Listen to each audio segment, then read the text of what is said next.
Alright, so this session's a long one. I'm not sure if it was actually long or if it was just a lot happening.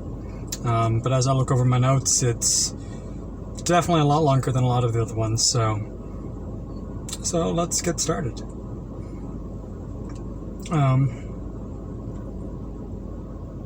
And of course, a lot of it has it has a backstory to it, kind of thing. So with this session, it started off with Thea getting woken up by Faye, her personal maid, the one that kind of watched over her as a kid and kind of took care of her. Faye was always nice, sweet, kind. She'd work in the gardens. She'd do some painting. Thea told me that her paintings were more like landscape and a little of abstract. So, give a nice opportunity for Faye to show Thea her garden, some of her flowers, a nice blue flower that Faye said reminded her of Thea because of her eyes. Now that I think of it, I think it was that Thea's eyes were blue and not the royal family's. And the royal family just had the pearl hair, I think, is what it was. But and of course, and so Faye also painted the picture of the flower and made it look a little bit more like Thea's eye in there, like a cool little design there where it was the abstractness of it, like how some people do it, where it shows like the eye in the flower a little bit more. So when Thea first wakes up, Faye tells her that the king wants to see her in his study. The king being Thea's adoptive father. We gave him the name King Ralnor. This was about Thea's quest that she partook of, and it was wrote a response asking the opinion. Okay. It was a letter talking about what the Elven Kingdom was going to do with Krakoa. King Ralnor asked Thea what her opinion was about having Lynn be in charge of Krakoa and affairs with them. For those that watched, same Lynn that was in the Call of the Wild campaign. So,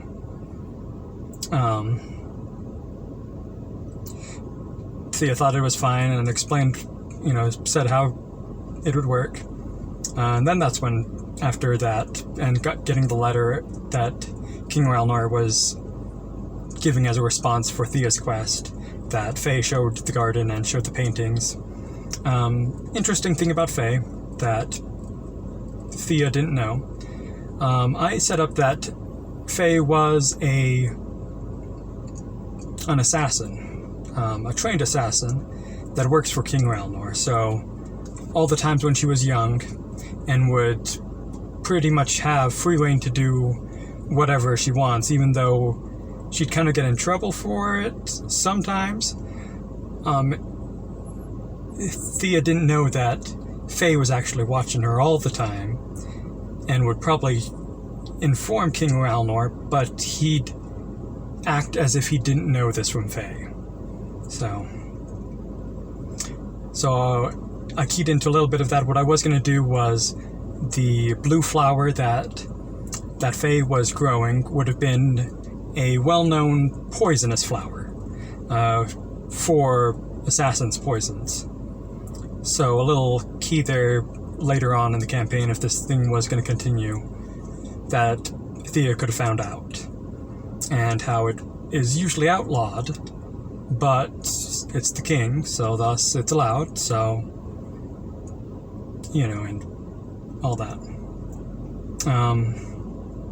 After this, Thea met with and after this, Thea and Faye took Thea to grab Finn, the Mousefolk companion, to have them go and have breakfast with the royal family. So at the breakfast table, it wasn't all her siblings because they're all grown up, and she being the youngest, shows that. But it was a few that were in the capital. It would have been King Oralnor, Queen Faith. Yeah, Queen Faith Nilo. Nilo's the last name of the royal family, because it's what was picked in the player's handbook, and thus literally every elf that I've come across in my campaigns somehow chooses that as their last name. So then there was Del, who is the crowned prince. Then there is Tia, which is somewhere one of the older one of them, and is kind of the older sister that Ashra looks up to and talks with. Ashra being the evil sister that Thea watches out for, along with Renan. So those were all those that were at the breakfast. The queen asked Thea if she could have a day with her to go about town and before Thea would leave, and kind of get a chance to do the mother-daughter thing of going out and going shopping and all that. During breakfast, Thea warned Finn about Ashra. I had a roll for it and all that. And she might have guessed, but doesn't quite know that Ashra actually did pick up that that's what Thea was doing. So Ashra kind of knew, and I don't think she really cared, but would keep an eye out, and probably because of that wouldn't try to get on Finn's good side like she would have been if Thea didn't warn her, or if she didn't know that he warned her.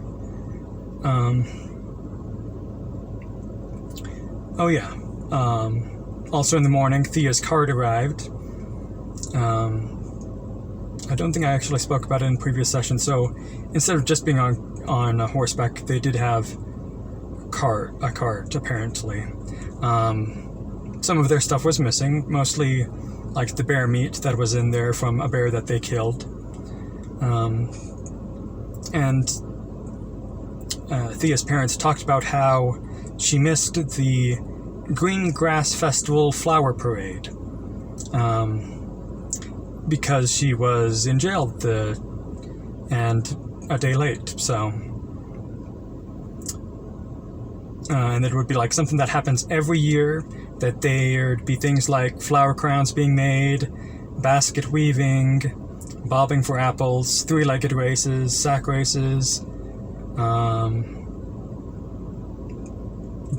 dessert making, a lot of them being with berries, arm wrestling contests, drinking contests, eating contests, archery contests, kind of a festival for the equivalent of May in my world. I'm not sure if I did that just because I wanted to have a festival for Thea, or if it was something with the moons that I was doing, or actually figured out that it'd be the time of year. If I think back on it, I think there was something about how it was going to be a time when a lot of dark rituals would have happened by other people around the time, so it was a way to have that the Elven Kingdom would use to kind of get people's minds off of that. It's kind of one, don't worry about what might be going on. There's a festival here, so you guys don't have to worry about people missing or things going wrong. Let's see. For the rest of that day, Finn did some wrestling, some arm wrestling. He won and lost 3 times before kind of giving up. Thea lost 1 and won 1. In an archery contest, Thea won a stuffed turtle toy. In an eating contest, Finn lost first, and then Thea threw up when she did hers. So all this kind of fun stuff that was happening when festivals go along in D&D. They both just watched a jousting tournament later in the day and got attacked by a couple thugs that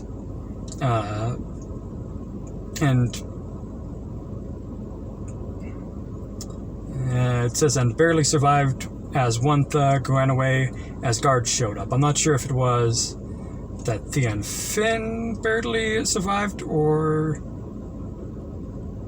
it's hard to remember. I think that might have been what it was, because they should still be like level 1 or 2 at this point.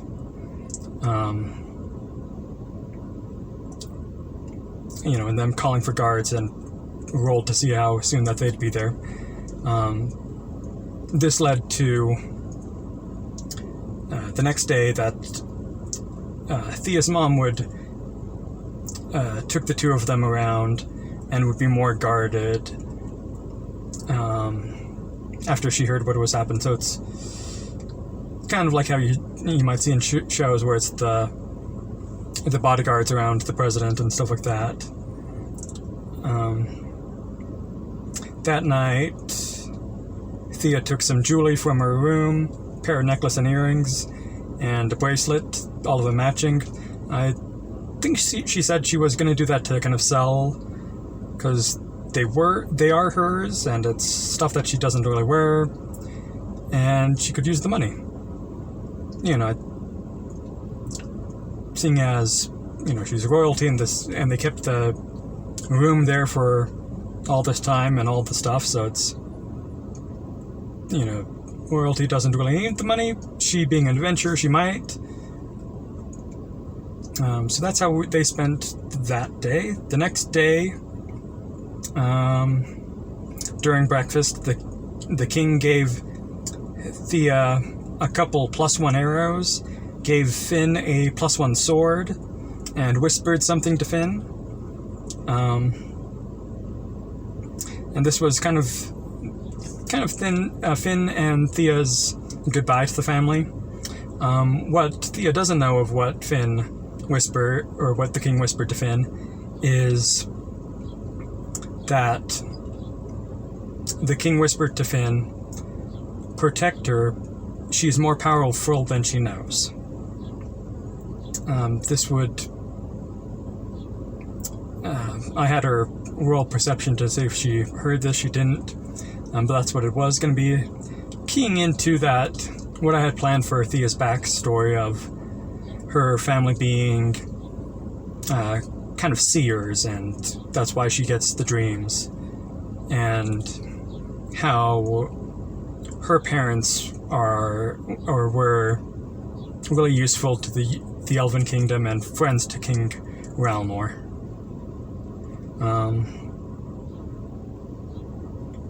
Thea and Finn said goodbye.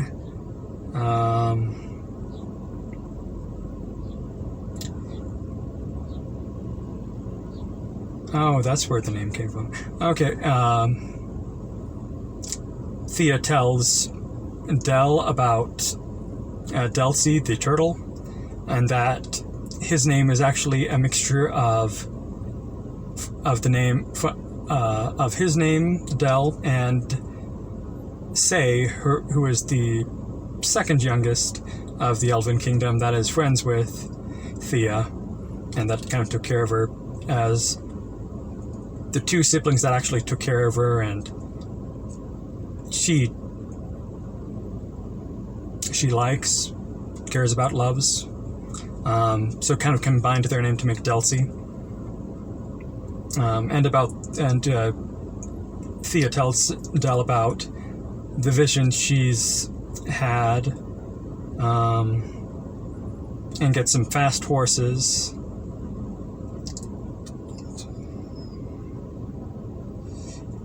She has some men take the cart that she's borrowed from Terra back to Terra. Before leaving, Renan gives Thea a black arrow he got from a merchant, and tells her to use it only in cases of emergency. What I was really setting up for this arrow was going to capture whatever was shot by it and send it to Ashera as a way for her to get something back to throw at Thea. So I was hoping that it was going to be something that Thea gets into a pinch, remembers the black arrow, pulls it out and shoots the creature. It hits them and the creature disappears into smoke or into a flash of light or something like that, and it's gone, thinking that it's dead, but later on finding out that the creature that she had such a hard time with got teleported to her enemy and is now going to get used against her again. Hopefully that would mean that it'd be a few times she'd level up after that and it wouldn't be as bad of a deal as before.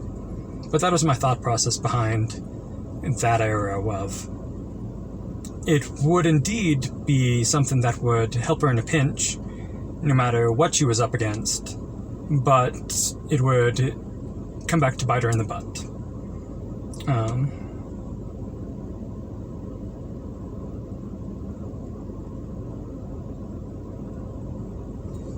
So, and with that, with all the goodbyes and all that stuff, that's when Thea and Finn leave the Elven Kingdom and spend the next few days traveling to Mayana, the home base of Thea before she started adventuring, where it's got the 2 waterfalls and all that. By the time she gets there, she finds that there are some goblins there. The 2 goblins that she actually met with back when she first left are the same ones that kind of discovered that little area and starting to live there in the little hut that Thea still had set up there. Luckily, Finn spoke a goblin, seeing as there'd be lots of goblins on Krakoa, and he'd speak to them. Them not being too smart and stuff, they'd talk about a lot of things. Thea asked about where her turtle was, and the goblins would call it the moving rock. You know, turtles have shells and it's moving. They're not that smart.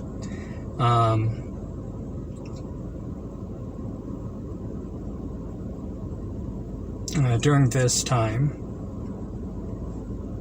after talking with them, finding that they didn't hurt Delcy, Delcy was actually hidden behind one of the waterfalls, and I think that's why I said before that I gave Delcy the ability to kind of swim like a normal turtle, because it would make sense of why the goblins couldn't find her and not find the hit path behind the waterfall because it was like underwater or something like that.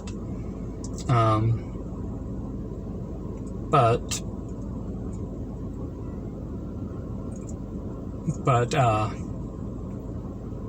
a few things also happened. Thea and Finn kind of taught the goblins how to hunt, how to kind of set up some traps, and both of them kind of stayed the night there. They also Delcy also showed Thea that there was a statue behind one of the waterfalls that was of an elven-looking woman with bright blue eyes, kind of a statue and stuff that with speak with animal, Thea would speak to Delcy, and Delcy would tell Thea that he'd come there because the statue reminded him of Thea. And Thea, looking at it, kind of going, yeah, it kind of does.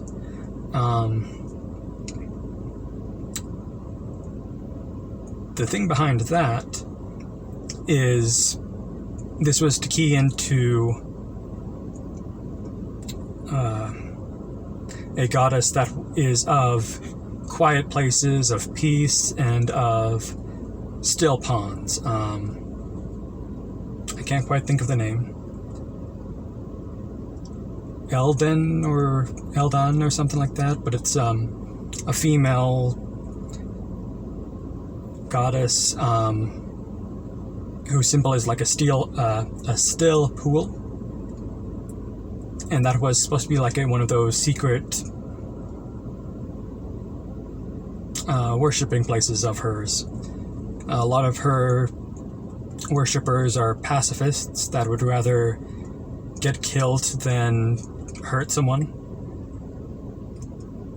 So this was kind of to slowly key into that Thea's family worshipped her and had her ability had a connection with her, so that way they were blessed with the visions to see things.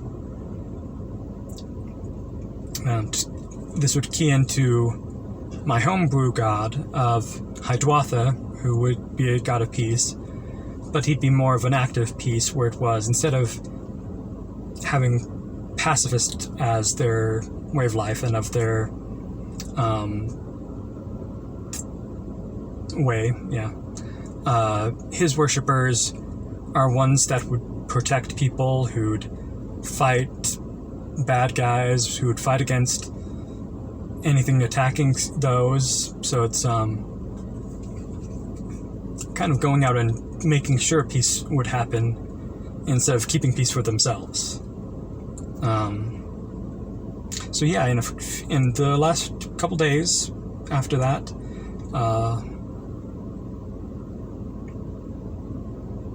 Thea ended up naming the two goblins Syl and Tyr. So had them live there, and I thought this was a good opportunity to kind of let Thea use that space as kind of a place that she could send people if she found other like goblins or any other nice creatures, to almost set up a little settlement there that, unbeknownst to her, that was kind of allowed by the Elven Kingdom, seeing as they were watching her, and allowed that because it was kind of King Ralnor being the loving father of kind of going, make sure nothing happens there, nothing gets hurt. Otherwise, the goblins might have gotten killed or not been bothered because they aren't much of a threat. I didn't really get much of a chance to get into that, seeing as the campaign